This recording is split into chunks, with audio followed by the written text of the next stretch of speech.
Hello साथीहरु, स्वागत छ एसपी सुषमा मेक्राम आर्टमा। आज भने मैले हजुरहरुलाई ऐना बनाउन सिकाउने छु। मेक्राम ऐना 12 इन्चको रिङ अनि मैले सानो 2 इन्चको रिङ, दानाहरु र पहेँलो र नीलो रङको धागा प्रयोग गरी आज मैले ऐनामा डिजाइन बनाउन हजुरहरुलाई सिकाउने छु। अब मैले सानो सानो गरी 2 वटा पहेँलो र 2 वटा नीलो गर्दै धागोहरु 12 इन्चको रिङमा एट्याच गर्दै गइरहेकी छु। हजुरहरुले सजिलै हेर्न सक्नुहुन्छ। हजुरहरु च्यानलमा नयाँ हुनुहुन्छ भने च्यानललाई सब्स्क्राइब गर्न भने नभुल्नु होला है। 2 वटा पहेँलो र 2 वटा नीलो गर्दै मैले पालैपालो रिङमा पुरै धागोहरु एट्याच गरी रहने छु। हेर्न सक्नुहुन्छ फाइनली पुरै धागोहरु एट्याच भइसकेको छ। अब मैले 2 वटा पहेँलो धागामा रातो रङको दाना प्रयोग गरेको छु भने साइडमा रहेका 2 वटा नीलो कलरको धागोबाट हामीले मेक्राम कट बनाउन सुरु गर्ने छु। यो स्टेप हजुरहरुले जान्नु भएन भने मेरो सर्ट भिडियोमा हजुरहरुले सुस्तरी बुझ्ने गरी पनि हेर्न सक्नुहुनेछ। साइडको 2 वटा नीलोको प्रयोग गरी हामीले यसमा भी आकारको शेप बनाउने छौं। बीचमा रातो बीज प्रयोग गरेका छौं, दाना प्रयोग गरेका छौं।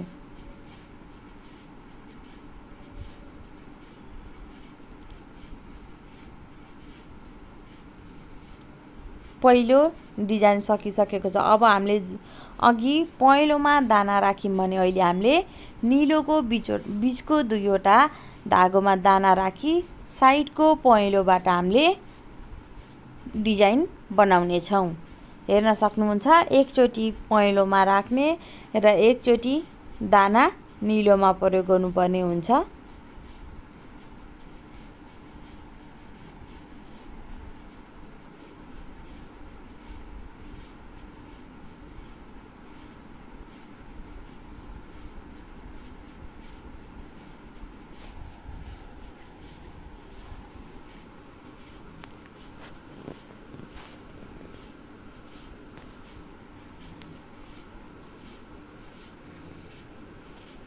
पालैपालो अब हामीले सम्पूर्ण साइडको रिङको भागमा एउटै डिजाइन एकचोटी पहेँलोमा र एकचोटी नीलोमा गरी दानाहरु राख्दै फर्स्ट स्टेप पूरा गरिसकेका छौं।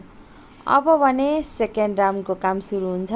सेकेन्ड राउन्डको काम भनेको 2 वटा सुरुमा बनाएको 2 वटा डिजाइनको बीचको भागमा एउटा पहेँलो र एउटा नीलो हुन्छ। त्यसमा दाना फेरि रातो रङकै दाना प्रयोग गरी एउटा फरक प्रकारको गाँठा लगाउने अघि भन्दा अनि अब रह्यो सेम अघि जस्तै डिजाइन ओल्लोपट्टिकोबाट सुरु गर्ने। हेर्न सक्नुहुन्छ हजुरहरुले यताबाट नीलो प्रयोग भएको छ भने उताबाट पहेँलो धागाको प्रयोग देखिन्छ। एउटा पूरा भयो, दोस्रो धागा सुरु भयो।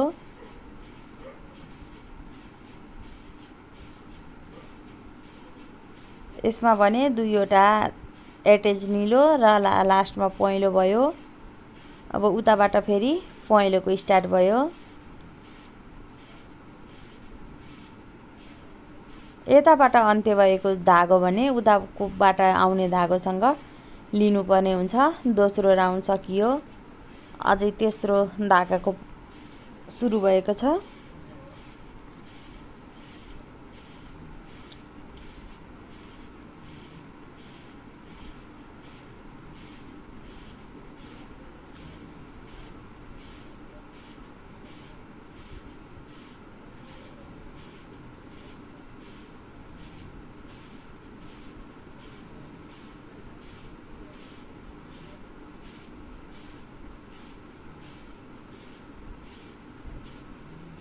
तेस्रो राउन्ड पनि पूरा भइसकेको छ।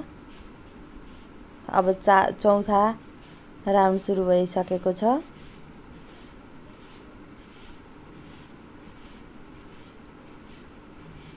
चार लाइन सुरु भइसकेको छ।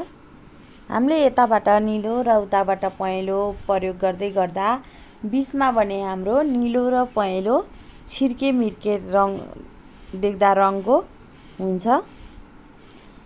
यसमा एउटै रङको पनि प्रयोग गरेर हामीले बनाउन सकिन्छ। यो भने मेरो नीलो र पहेँलो रङकै अर्डर थियो, त्यही भएर मैले ग्राहककै अर्डर अनुसारको ऐना बनाएकी छु।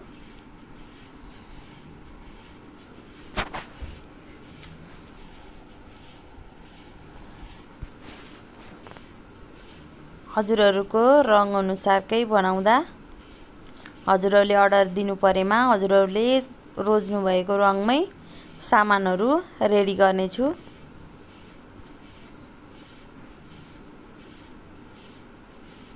फाइनल्ली दोस्रो राउन्डको पनि स्टेप सकिसकेको छ। अब त्यस्तै गरी गोलो पुरै सेम डिजाइन बनाउने मैले पुरा गरिसकेको छु, हेर्न सक्नुहुन्छ। फाइनल्ली दोस्रो राउन्ड पनि कम्प्लिट भइसकेको छ। अब हामीले स्टार्ट गर्नुपर्ने राउन्ड भनेको छ तेस्रो राउन्ड। अब तेस्रो राउन्डमा पनि सेम छ डिजाइन। अब बीचको दुईवटा धागोमा दाना छिराउने अनि त्यसपछि साइडबाट अघि जस्तै सेम तरिकाले हामीले डिजाइन बनाउन सुरु गर्ने।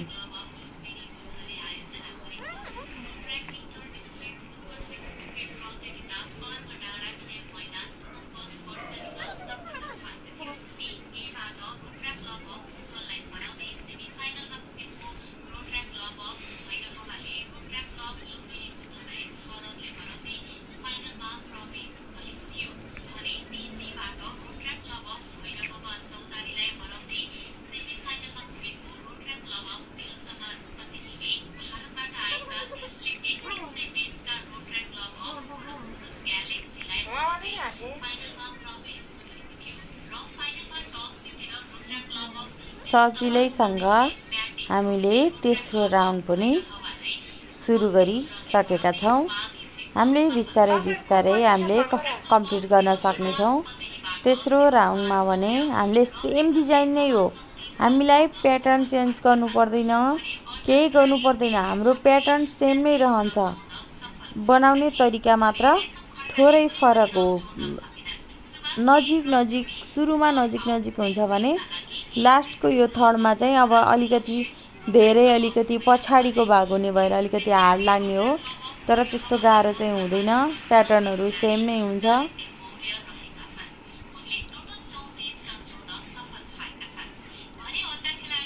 हजुरहरूले हेर्न सक्नुहुन्छ।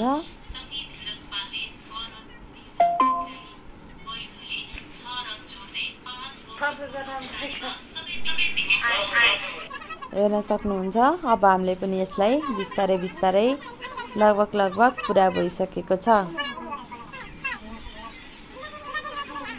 अब यस्तै गरिकन हामीले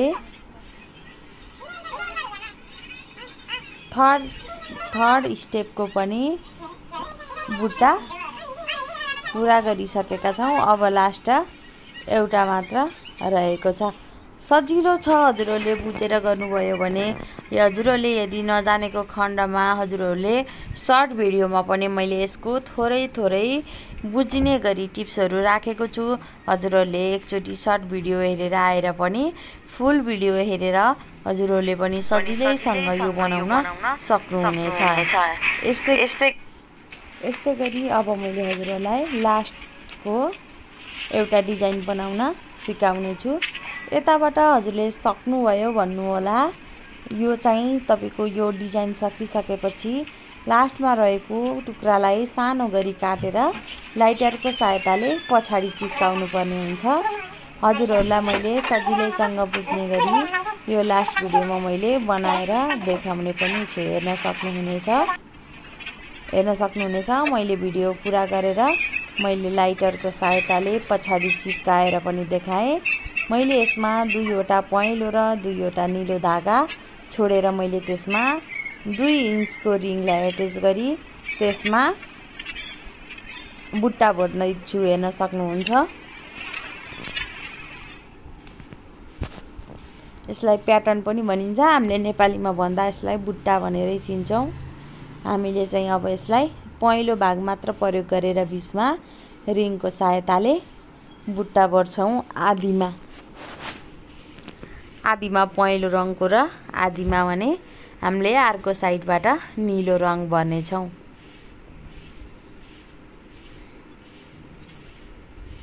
पहेँलो रङ कम्प्लिट भइसकेको छ। अब भने हामीले अर्को साइडबाट नीलो रङको प्रयोग गर्नेछौँ।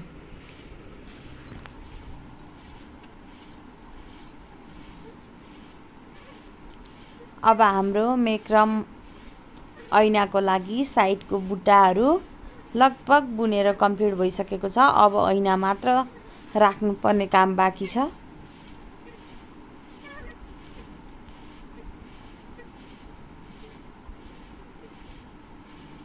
हजुरहरूले यति हेरुन्जेल च्यानललाई सब्स्क्राइब त गरिसक्नुभयो होला।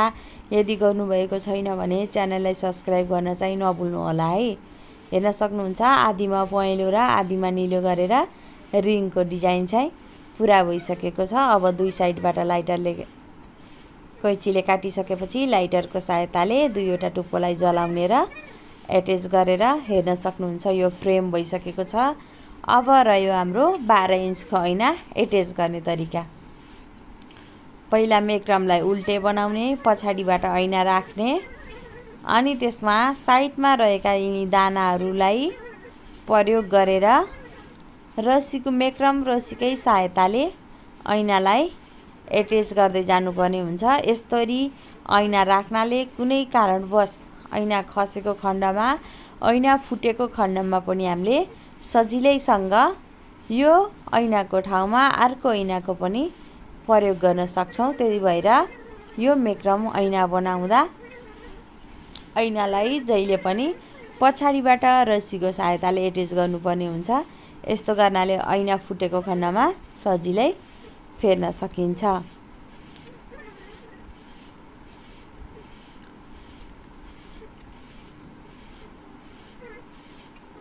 हेर्न सक्नुहुन्छ क्रस तरिकाले मैले पालै पालो पछाडिको तिनी दानाहरूको सहायताले ऐनालाई एट्याच गर्दैछु।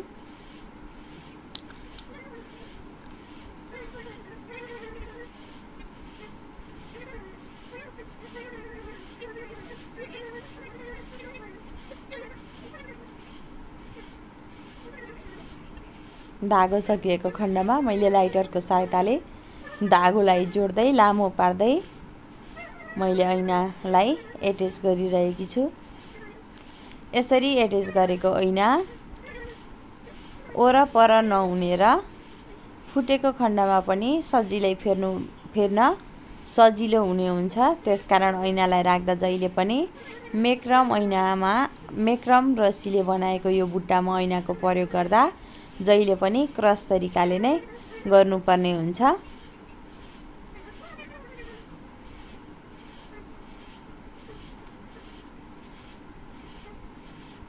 हेर्न सक्नुहुन्छ मैले लास्टमा गाँठो पारेर पनि मैले लाइटरको सहायताले मैले जोडिदिसकेकी छु।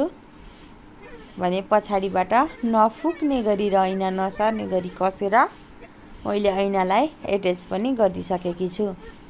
हजुरहरूले पनि मेक्रम ऐना बनाउँदा यसरी नै प्रयोग गर्न सक्नुहुनेछ।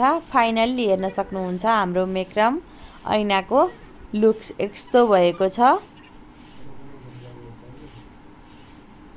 हाम्रो मेक्रम ऐना रेडी भएको छ। भिडियो हेर्नुभएकोमा धेरै धेरै धन्यवाद।